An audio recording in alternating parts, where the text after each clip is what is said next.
Hey everybody, welcome to Pop Culture Philosophers. I'm Rockin' Robbie Billups, and it's time for the weekly comic book review.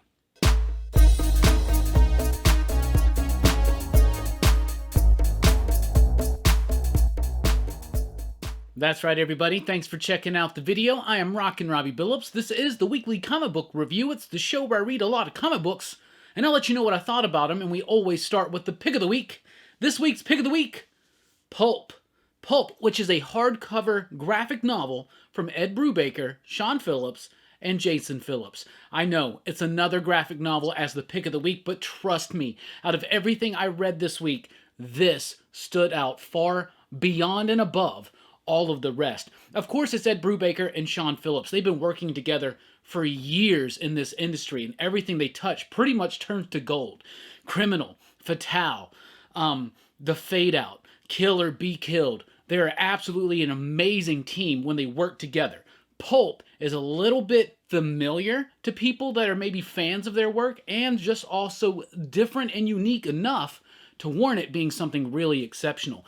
I loved this book. So it's got that pulpy film noir type feel that you're accustomed to from a Brubaker Phillips production. But what this one is it's set in 1939, and it's about this dude who back in the 1800s was a bandit. He was an outlaw. He's a cowboy. You get what I'm saying? And now, as an old man struggling to survive, he's a writer, kind of embellishing stories from his past to sell pulp comic books or whatever, right? So he's down on his luck, he's digging through hard times, and maybe, just maybe, the answer is to return to the life of crime and being a bandit, a cowboy, an outlaw, if you will. Anyway, the book is splendidly done, and in typical Brubaker fashion, the narration, the dialogue, it all is snappy, it all pops, it's got that hard-boiled feel to it without feeling like it's trying too hard to be that hard-boiled detective pulpy type style, right? Sean Phillips' artwork is a revelation. It is beautiful, it's elegant, and it's amazing. You add in his son, Jason Phillips, on the coloring.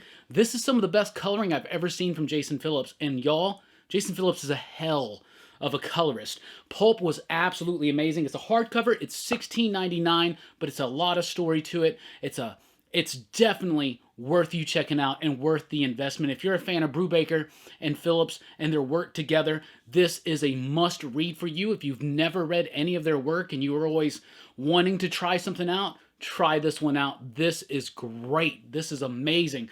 It's got textured, beautiful coloring, the landscapes of the West, because there's some Western bits in here as well as there are that like 30s post-Great Depression, pre-World War II type vibe going on. Really loved this book. Had a lot of interesting characters, and it just unfolded, and the way it was told was splendid. Pulp, the hardcover graphic novel, the pick of the week. Speaking of Jason Phillips, my bad, not Jason, Jacob. Did I say Jason? I was saying Jason the entire time. It's Jacob Phillips, is the son of Sean Phillips, who is also the artist and colorist of That Texas Blood, written by Chris Condon. I really liked this issue. They introduce a new character that you didn't know from the first issue, and it kind of keeps that vibe right going. So introducing a new character, a new spin on the events. I'm really liking this book. This is not quite as quirky as the previous issue was, but the dialogue was exceptional in this issue. And the artwork, it's a little bit rough, it's a little scratchy, but the elegant coloring and the way that it shows the Texas landscape, it's really, really nice, and it's filled with nuance. I loved issue number 2. Issue number 1 was solid. I actually reread it last night, and it hit me even more than it did the first couple times I read it. But issue number 2 was a great follow-up, introducing a new character and setting up some twists and turns in the story. This isn't quite what we think it's going to be, but at the same time, it kind of is as well. Also, if you get a chance, read the essay at the back, because he gives a nice shout-out to one of my favorite movies with Paul Newman, HUD, and he explains how HUD kind of influenced That Texas Blood. And if you like it when they use the title of the book in a line of dialogue, Bueller, you're going to love that one.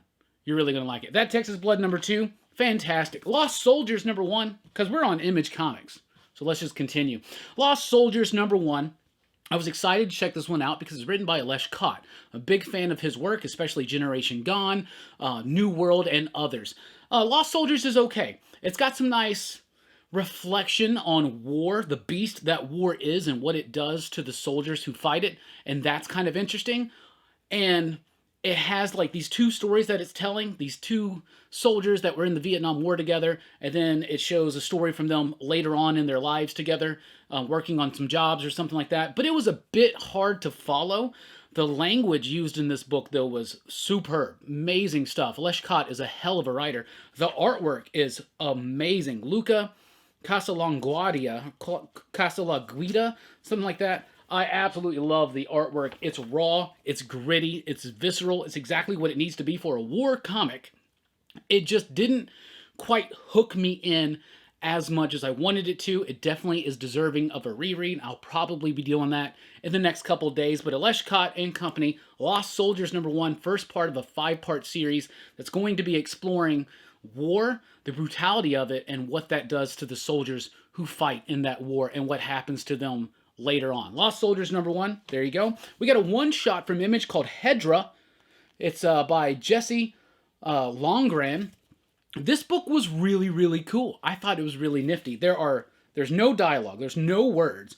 There's a lot of really tight grids in it. The way that they tell the story is absolutely fantastic. There's no dialogue, but it's easy to flow through. And if you're a fan of, like, innovative, independent comic books and the artwork and sequential storytelling, I would highly encourage you to check this one out.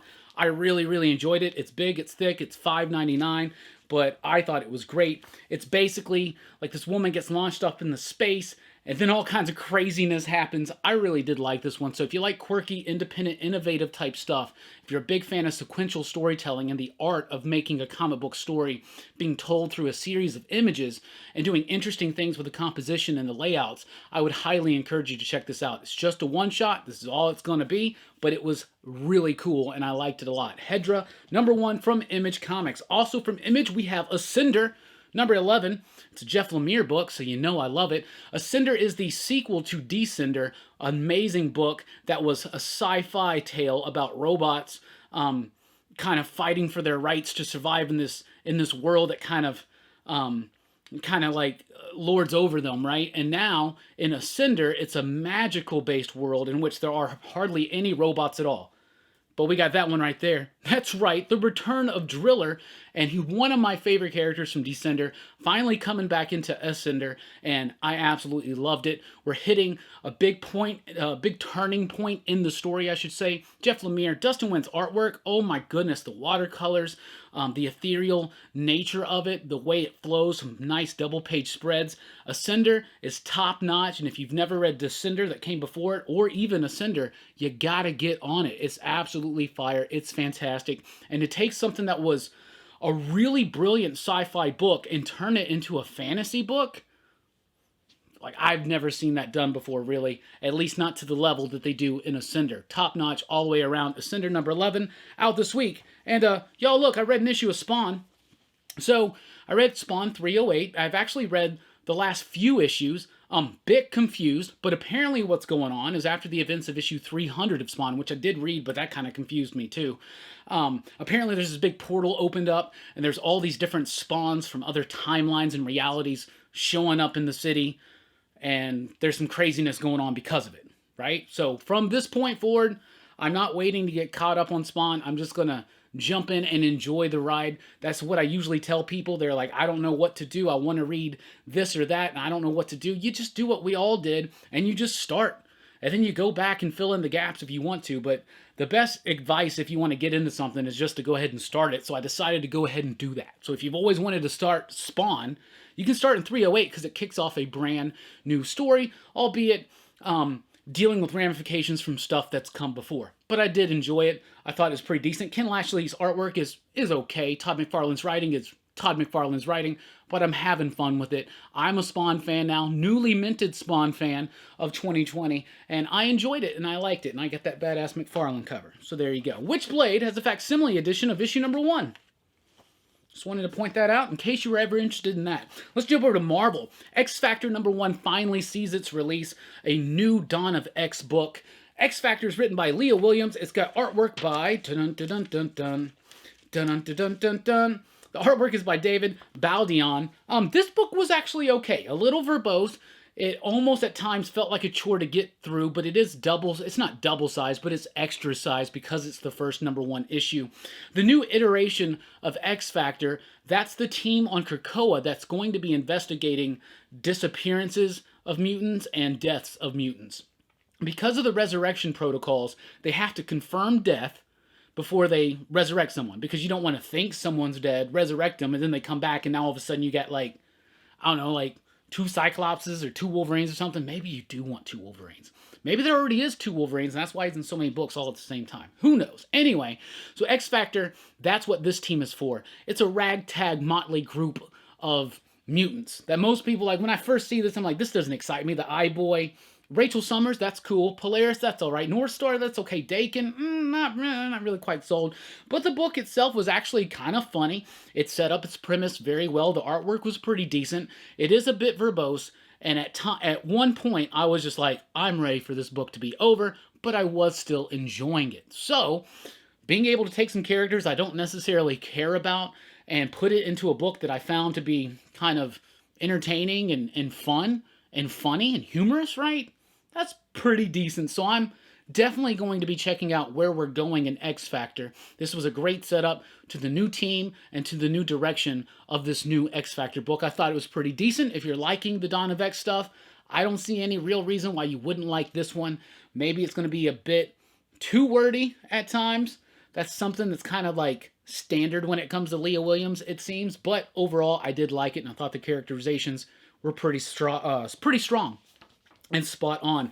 Empyre rolls on through with issue #3, another lackluster, semi-boring issue for me. I was actually very impressed with issue #1, and it kind of had a twist in it that I didn't see coming, and I was like, wow, this could make for an interesting event.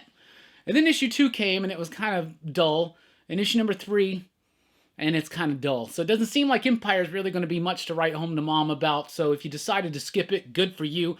I'm still going to continue to read it, just to let you know if they pull something crazy out, do something weird and wild and wacky and fun, but I really honestly don't think they're going to. But if you're the most hardcore of Avengers fans, and in fact so hardcore of Avengers fan that one of your favorite things about the Avengers is the Kree-Skrull War and the Celestial Messiah and all that stuff, if you like old school Avenger stuff, you might want to check this out. Otherwise, let's just wait for the King in Black, really. I mean, we're maybe in Ten of Swords. I'm more pumped for Ten of Swords than I was for Empyre, even though I was fooled by issue 1 of Empyre. That was a good issue #1.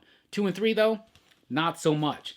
But that cover on issue #3 is dope. Man, these Michael Cho Fantastic Four covers are amazing. Why are these not on a Fantastic Four book? I guess technically it's half of a Fantastic Four book, because technically I guess it's Fantastic Four Avengers Empyre. Whatever. There's a Captain America tie-in to Empyre. This is Empyre Captain America #1, first issue of 3, written by Philip Kennedy Johnson, who writes The Last God. It's got artwork by Ariel Olivetti, so that's pretty decent, but it's just okay. It's not necessary. If you are following Empyre, this is not necessary. This is just the story of Steve Rogers as Captain America fighting the invading alien army with some human soldiers. That's what it is. It's just a side story set in the world. It's not necessary. Nothing. Like, if you didn't read this and you're following Empyre, you're not going to feel like you missed out on anything. It was okay. It wasn't the greatest thing. Empyre's not really impressing me. These tie-ins haven't really been impressing me either. But the Captain America one is out. There is a Savage Avengers one-shot. So this is not a tie-in miniseries, but a tie-in one-shot. This is basically Conan and Venom kind of thrown together on a side mission during the whole Empyre thing. I'm not the biggest fan of Conan being in the Marvel Universe, so I'm like, whatever. But Greg Smallwood's artwork was pretty cool, and in particular, the coloring. Some great contrast on the coloring in here. Really did like some of these bits. So the artwork was pretty solid. The story wasn't that bad. It's fun. It's lighthearted. It's not necessary to the overall event, but it was actually pretty decent. In fact, I thought this issue was better than all the other Empyre books that I read this week, except for maybe the X-Men one. In fact, let's talk about it. X-Men #10, Jonathan Hickman. The X-Men book is finally here. This is an Empyre tie-in. So you know the Summers house is on the moon, and you know where all this Empyre stuff kicked off at? On the moon. Huh. What do you think about that? This book's got some funny bits in it. It's weird and it's quirky. It's spotlighting Emperor Vulcan, and it has a setup for some more Empyre explosiveness happening in the X-Men universe. As far as being completely tied in Empyre, I think if you're just following the X-Men run, if you're liking what Hickman's doing, I think you can just read this and you'll be fine. You'll know what's going on in the Empyre books, but trust me, you don't really have to read it. This is fine on its own. Lionel Francis Yu's artwork is a bit sloppy and a little bit rushed. Aside from that, I like the spotlight on Vulcan, and I like some of the things that were done, and we're kind of getting a little bit of revelation about him and how he's back and what's going on with him and what the threat could possibly be, but it's very subtle, very light. Mostly this is going to be an entertaining book that's going to have some really quirky and funny moments. That's something that Hickman does throughout his runs, especially on books like X-Men. So X-Men number 10 is out, and I thought it was pretty solid. Captain Marvel number 18. This issue's kind of dull, kind of boring. I guess people are trying to hype this one up because it's got a first appearance of a new character, plus Carol is now Captain Accuser or whatever. She's got, you know, the Kree hammer. She's an accuser now and whatever. The book itself is just okay, aside from introducing a new character that has a personal tie to Captain Marvel, which was pretty interesting. It was kind of forgettable, and I think it will be a forgettable tie-in. If you are keeping up with Empyre, though, I'm not saying that this is necessary to read along with Empyre, but it definitely felt a little bit more connected to the main story than the other tie-ins that I read this week. I like Kelly Thompson. I just feel like her Captain Marvel run has had its ups and its downs. For me, lately, it's been mostly downs, and it's sad because I really like some of her work, but Captain Marvel's just not really vibing for me. And I guess I'll continue on with this Empyre tie-in, but I may drop the book after that. Let's get back to some more X-Men books. We got Cable issue number 2. Cable issue number 2 was a pretty fun follow-up to issue number 1. I'm still getting used to the idea of Kid Cable being used as such a jovial, charming, suave ladies' man type character. That's an interesting take, not just on Cable, but even on Kid Cable. But you have this like future old man Cable story going along at the same time. That's pretty interesting. Phil Noto's artwork at times is like the Phil Noto from back in the day, and I love it. Then at other times it feels it's kind of juvenile, kind of thrown together and kind of sloppy. Well, whatever. But the story is actually pretty cool. It's an interesting take on Kid Cable, and I'm intrigued to see what's going to come out of this. I think we are definitely dealing with some stuff leading into Ten of Swords, because in the last issue, Kid Cable, found a sword that used to belong to one of the Space Knights. You know, like Rom Space Knights. So now, of course, some Space Knights are coming to Earth to try to get their sword back. Meanwhile, Cable's in the midst of all this stuff, including dating every single one of the Cuckoo twins. Sisters? Not twins. There's more than 2 of them. Anyway, Cable number 2 is pretty decent. If you liked issue number 1, I think you're going to like issue number 2. If you didn't like issue number 1, you definitely ain't going to like issue number 2. For sure. Amazing Spider-Man 45 is here, kicking off the Sins Rising storyline with the return of Sin Eater. This was actually an okay issue. And I know I've been kind of down on the Nick Spencer run, but Nick Spencer can launch a story really good, but how can he follow through? How can he execute? That's what we're going to be seeing. Mark Bagley is here as the guest penciler, and that's cool to see Bagley return to the pages of Spider-Man. I love his Spider-Man, though it's not quite as sophisticated as his Ultimate Spider-Man run and not quite as powerful as some of his Amazing Spider-Man stuff from back in the day, but it's still pretty cool, and it's always nice to see Bagley draw Spider-Man. The story itself is pretty interesting. The Sin Eater is back. What's going on? I don't know. It's still a lot of mystery. It's tied into this Kindred dude. I'm just ready for this story to like unfold and be told and see what's after, you know, to be honest. But it was an okay issue of Spider-Man. It's got Overdrive in it. I know that's a fan favorite character. Anyway, speaking of Spider-Man, we got Spider-Man Noir issue number 2. So I was talking about Pulp, the pick of the week, and how Ed Brubaker can do this like film noir, hard-boiled style of writing and narration and dialogue that doesn't come across like it's trying to just ape a style or mimic something. Spider-Man Noir is exactly the opposite of that. This 100% just sounds trite. It just the dialogue and the story is kind of muddy and all over the place and not very easy to follow. The dialogue is so cheesy and so cliche, but I guess it's meant to be that way. But Juan Ferreira's artwork, oh my goodness! The artwork on this book is so good. I would drop this book like a bad habit really, really quick if it wasn't for Ferreira's artwork. I love his artwork. He's got a great sense of style. He's coloring it himself. He's using a noirish color with little hints of color. So it's black and white with little hints of color. Great action scenes. A great dynamic sense of energy and flow and motion, and the artwork is fantastic. The story, meh. I think maybe issue 3, I may just skip actually reading it and just enjoy the artwork. But Spider-Man Noir number 2 is out this week. Then, of course, we got Star Wars Darth Vader returning with issue number 3. You know, out of all the Marvel Star Wars books, the Darth Vader ones have always been the most solid and consistent until we get to this volume. It's just not really doing much for me. This is set after Empyre Strikes Back, and it's about Darth Vader coming across one of Padme's former stand-ins, you know, like when she was the Queen of Naboo and the Senator, she always had like stand-ins that would like, you know, play her role so that she could be safe and things like that. So I don't know, he's kind of like retreading. There's some interesting moments in here where they're dealing with like Darth Vader's thoughts and feelings about his former life and his former love and all that kind of stuff, but it's not really doing much for me. The Star Wars books are just kind of, they're okay. I think they're better to be enjoyed. Maybe just, I'm not the hugest Star Wars fan. I mean, I like Star Wars, but like I'm not the biggest, but I always thought the Vader stuff was really good, but this one's just not really doing it for me. Greg Pak's just telling an okay, average, mediocre story, but for me to really read and sink my teeth into a Star Wars comic book, it's got to be something really interesting to me, and so far, 3 issues in, it ain't been this take on Darth Vader. Let's jump over to DC. We got Wonder Woman 759. Now, this is the debut of what's her name? Mariko Tamaki as the writer, Mikkel Hanen on the artwork. The artwork is pretty solid, and I really like it. There's some really nice panel design and sequential storytelling in here that's pretty cool, but there are also some moments where you're like, that's a bit weak as far as the art goes. Maybe the backgrounds are too sparse at times, but it does have a nice simple flow, and like I said, at times it really gets into some really intricate and interesting panel designs and sequential storytelling. The story's actually pretty decent, pretty solid. It's been better than most of the Wonder Woman issues I've been reading since Greg Rucka left the title again. So I think that this could be the start of a pretty decent run. Nothing really super like in your face or stand out about this, but it does have a returning villain that I'm a big fan of, and that excites me. Hanen's artwork is pretty solid for the most part. There's some really nice bits in here. Let me see if I can find one. I want to show you like just some really nice action sequences, and the way that it's displayed across the page, the way that the story is told is pretty dope, and it's got some nice dialogue.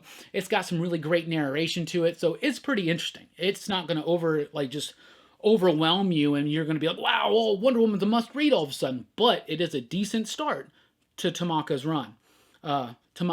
So I'm intrigued to see what's going to be coming out of this. Suicide Squad number 7, that's right, got caught up on Suicide Squad. Bob from Everything Comics, who, by the way, this upcoming Thursday night, we're doing our Best Comics of the Month live stream on the Everything Comics channel, Thursday night, 7 p.m. U.S. Central Time.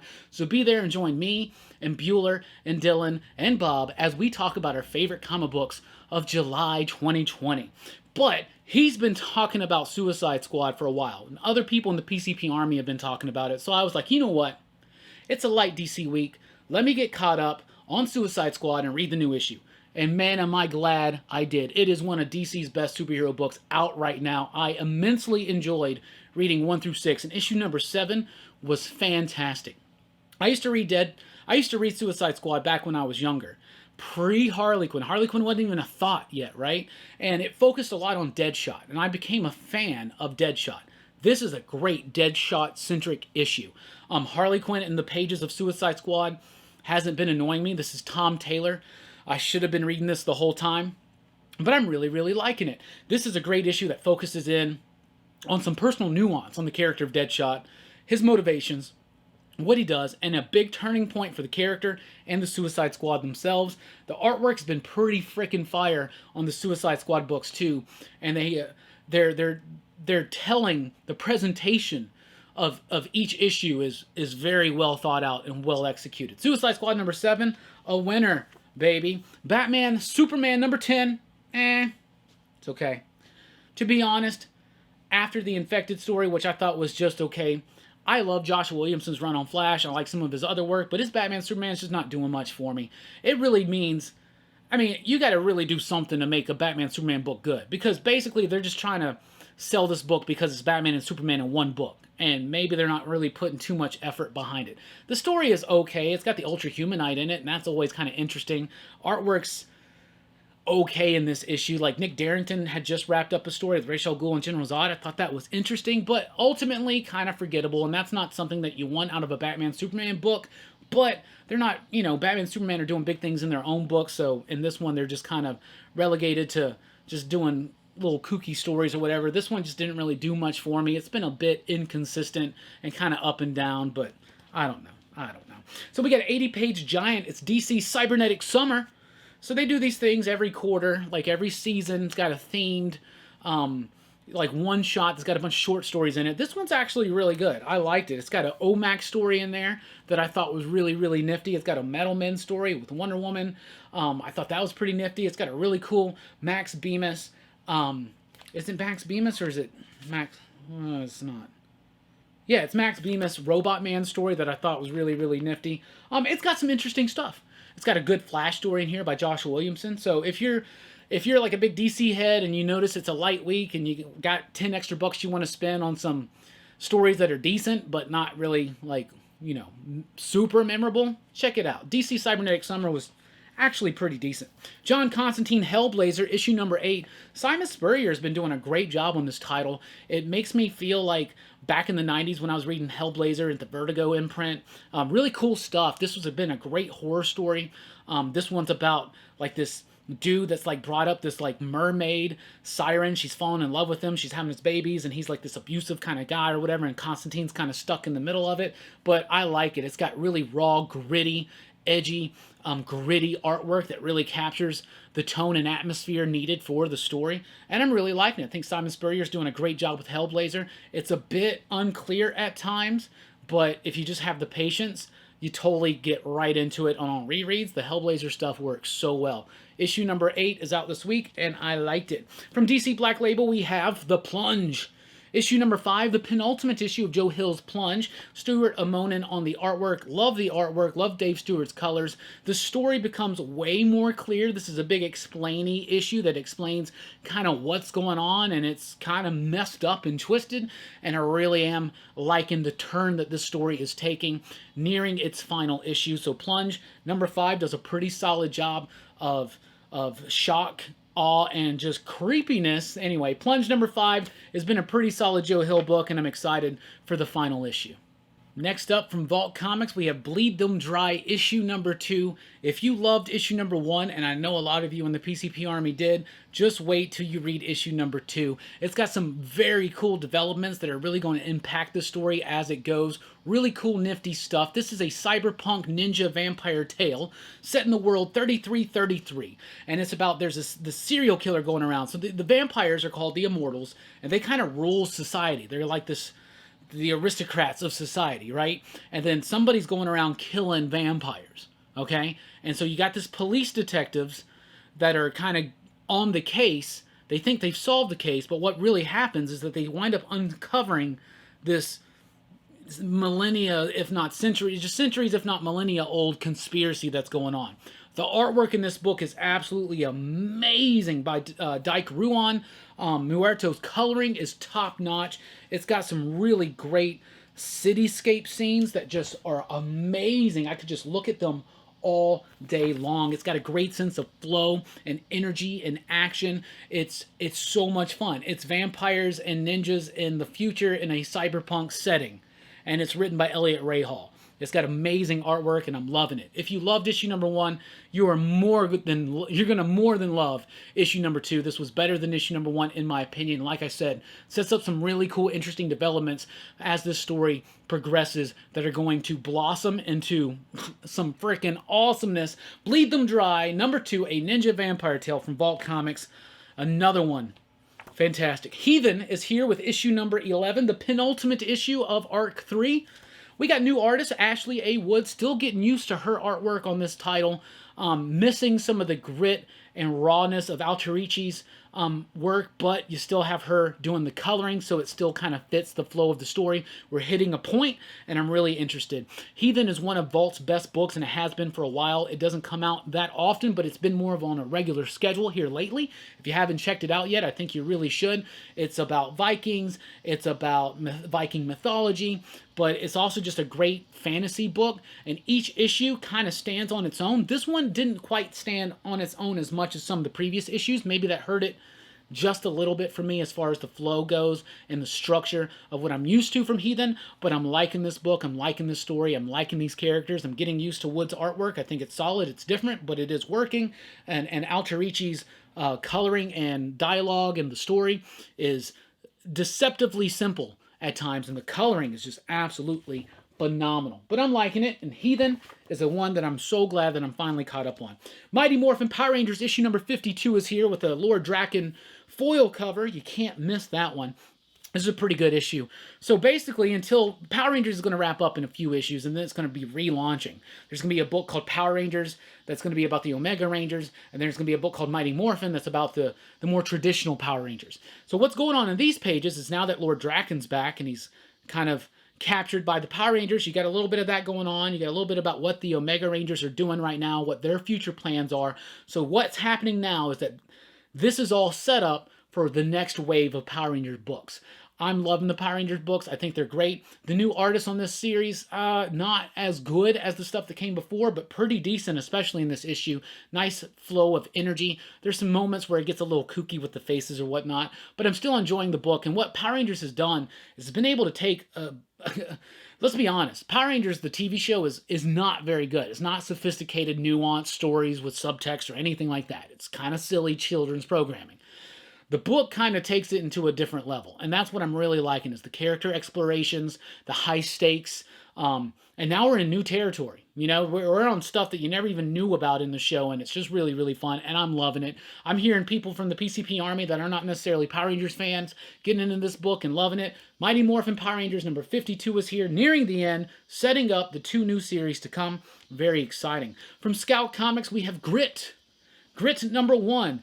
I really liked this issue. Thought it was great. If you like quirky, weird, independent books that are violent and filled with with gore, I think you're going to like this. It's about this dude who's like killing trolls, like, I don't know, something like that.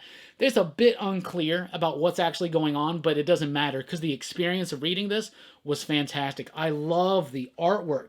The artwork is so freaking solid. It's got some, it's like spacious when it needs to be. It's got a great sense of motion and movement and action. Fantastic stuff.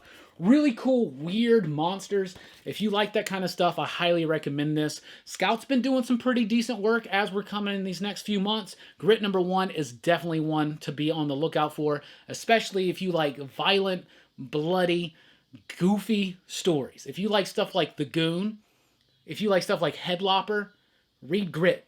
I think you'll really like it. From IDW, we have The Kill Lock issue number 6. This is the final issue of The Kill Lock, and what an exceptional ending. I did not necessarily see this ending coming. I am kind of ashamed of myself, but at the same time very pleased and pleasantly surprised because it took me by surprise.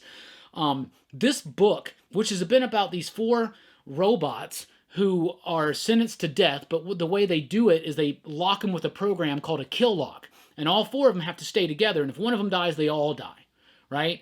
And I did not see this ending coming. It was dark. It's been tragic. It's had a lot of nuance to it, a lot of tender, tragic moments, as well as big, explosive, exciting moments. Amazing artwork from the creator, Livio Ramondelli.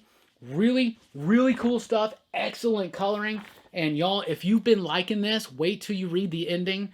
I think it's going to blow you away, because it blew me away, 100%. From Oni Press, we have Rogue Planet, issue number 3. I reread 1 and 2 last night, because it's been a few months, and I remember kind of falling in and out of it at times, but after reading 1 and 2 last night, and reading 3 tonight, no, Cullen Bunn's doing it again. A great sci-fi horror book that's got shades of alien by way of Lovecraft, and I'm really digging it. It's got some quirky, crazy, kooky stuff going on artistically, grotesque stuff from Andy McDonald and Nick Filardi. Really liking this one. Like I said, if you like sci-fi horror, if you like weird Lovecraftian horror, you definitely should check out Rogue Planet. It's pretty fun. Cullen Bunn, Andy McDonald, Nick Filardi, Oni Press. It's out with issue number 3 this week. Speaking of Cullen Bunn, we get Dark Ark After the Flood, issue number 5.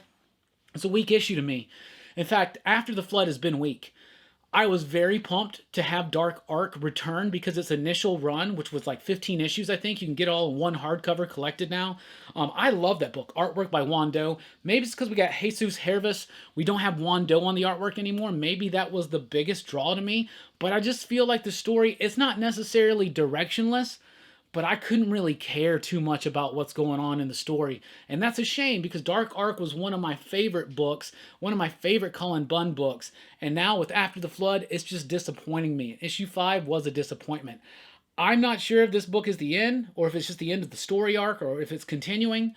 I think sales have been poor. I don't think they were ever super strong for this book, but I've always rooted for this book and pulled through for it. But After the Flood, it's just not doing anything for me. I think this book was better when the flood was happening, but that's just me. And finally, I want to point this out. The Bill and Ted Omnibus from Boom Studios is here. This collects Bill and Ted's triumphant return, most triumphant return. Bill and Ted Go to Hell and Bill and Ted Save the Universe, a trilogy of comic book stories that Boom did that are pretty fun, and now they have them all collected together. You add in the Bill and Ted's excellent comic book archive that they had that has all the Marvel Evan Dorkin stuff. Then you add in this, and then now we are ready for the new Bill and Ted movie, and we are ready for Bill and Ted Are Doomed, which is going to be the Evan Dorkin, Ed Solomon penned comic book series from Dark Horse that's going to be bridging Bill and Ted into the next movie, Face the Music. So I did want to point that out. That's 3 entire stories for $30. Really good deal. Anyway, that's what I read. That's what I thought about it. What are you reading? What are you digging? Let us know in the comments down below. Thank you so much for checking out the video. We really do appreciate it. And like I said, don't forget, Thursday night, 7 p.m. Central Time, we're doing the monthly meetup live stream. That's right. Me, Bob from Everything Comics, Comics with Bueller, Dylan's Comics. We're all going to be chatting live with you, the fans, talking about the best comic books of July. That's going to be Thursday night on the Everything Comics channel. If you don't know what the Everything Comics channel is, highly recommend that you go over there and subscribe. He just recently crossed 1,000, so congratulations, Bob. Well deserved. And I'm looking forward to hanging out with those guys and talking about comic books along with you. This is a fantastic community we have, so let's keep it going. Let's bring that conversation onto Bob's channel on Thursday, and you can find the Everything Comics channel on the featured channels page here at Pop Culture Philosophers. Anyway, please do like, share, subscribe, click the notification bell, and join us over at popculturephilosophers.com for podcasts, blogs, written advance reviews, and a whole lot more. I've been Rockin' Robbie Billups. Thanks for rocking with us. Keep on reading.